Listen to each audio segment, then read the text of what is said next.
So I saw this as well, and they talked about it in an interview. The parents talked about it and how there was things deleted from Snapchat, or maybe the entire app was deleted, that there were messages deleted, pictures deleted, things like that, which tells me that his friends found the phone and knew about the phone before it was turned in. So of course I pulled some cards on this, but before I break into the cards, let me say this. There wouldn't be necessarily any evidence on a phone that was left unless they took it, but we'll assume. We'll assume that the truth is that it was left. I was thinking to myself, in my sordid past, at me at 19 or 20, who used to do similar things, but maybe not on the brighter, more successful path as no one was. And I've also thought about all the shady shit I've done in life to avoid being caught for a crime. Whether that's riding in a small town with a bag of ganja or actually being the one to sell it. So I was like, what would they want to specifically hide from his phone, and probably from their own, which could be the deletion of social media, things like that. Teenagers party. Teenagers party and they do weird, crazy shit. Y'all have been teenagers. Y'all have been 19, 20. Now, some of y'all might have been on the straight path. Some of y'all might have partied right in between, which is right where I think Nolan was. And then some of y'all went all the motherfucking way.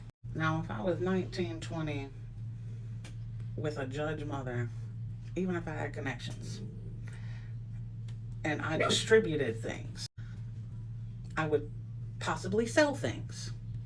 I would be contributor, possibly, of these party favors.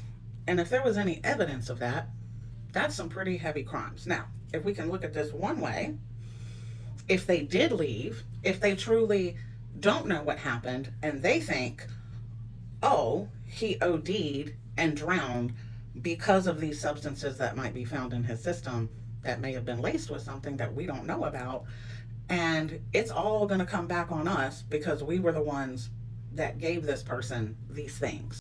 If I was panicking as a teenager and human, if I was panicking, I might delete any evidence that would link me to a possible death like that. Now, that's not what I'm saying the cards say. I'm just saying my initial thought, my initial intuition went, they deleted all the partying photos. They deleted all the evidence of partying and things that went on that day.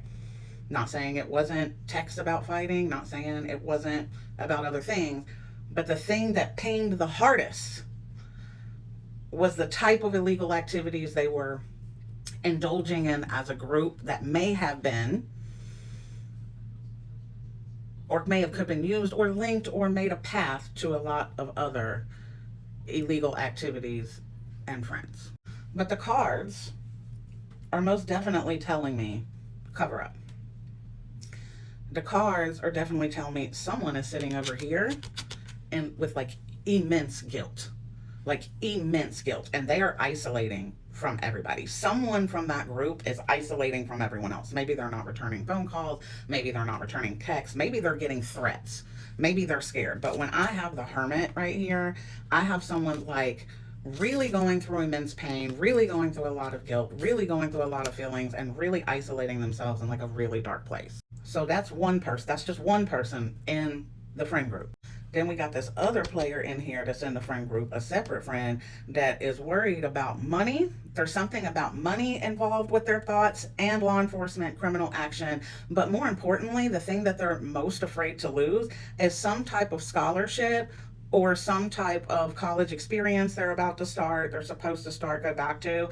But this has to do with like ruining their future, ruining their financial future, ruining their future in college. Like their main fear here is consequences. We have another friend over here, same energy, worried about the future, worried about money, focused on money. Both of these kids come from money. Both of these kids, not all three, but two of them so far, rich, or what us poor folks would consider that. You know, like they can afford a boat and allow their 19-year-old to take it out to party type of rich. Now, what we have down here is separate players that have nothing to do with that day, wasn't necessarily with that group, may have witnessed that group. They're having awakening to things. They're thinking about things maybe that have happened in the past, maybe the truth of what that group of friends do on the weekends. But there's like an awakening among the friends, among the town here. Like the people are talking, stories are being shared, things are being shared with the mother. I don't know if the mother in particular had a conversation with a girl, but there's something about the mother here, and she still doesn't really know what happened, but I think she's hearing a lot of the chatter among friends about other people that were there that day, maybe things that were seen, and her heart's in this. I mean, she is grieving. She has lost a child. This is not going to be an easy feat for her. But honestly, it shows me the support over here is that, again, justice, winning the fight, but like the whole world, the whole community, the whole country, like really having her back. Like it's saying to me right here, the world has got you. We've got you. Both sides, both realms. Heaven and earth, if you will. But does make sense with the justice laying in the other card. And while she has all of this support, she's still gonna have to fight everything over here, and it's gonna be costly, and it's gonna take sacrifices. This, like I said, this is not an easy journey of a fight. There may be friends that flip. They have crossroads ahead of them. They're not going to be able to heal from this, but they also have strong backing. There's a lot of truths, I know, that are going to be revealed soon.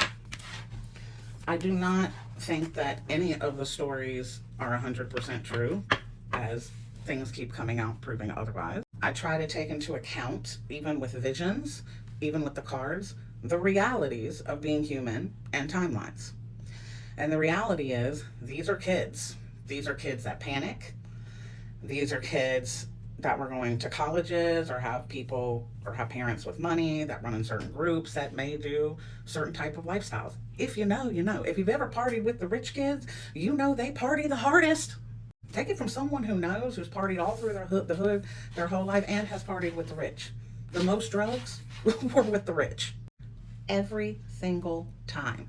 And the most funniest part is they didn't even need to like sell it. They would just sell it because it was fun and they had access to it, and it made them the big wig and it made them super popular. And I take all of these things into account as a human experience. And then it makes sense why some things were done. But it also doesn't make sense why some things were done. But we're going to find out.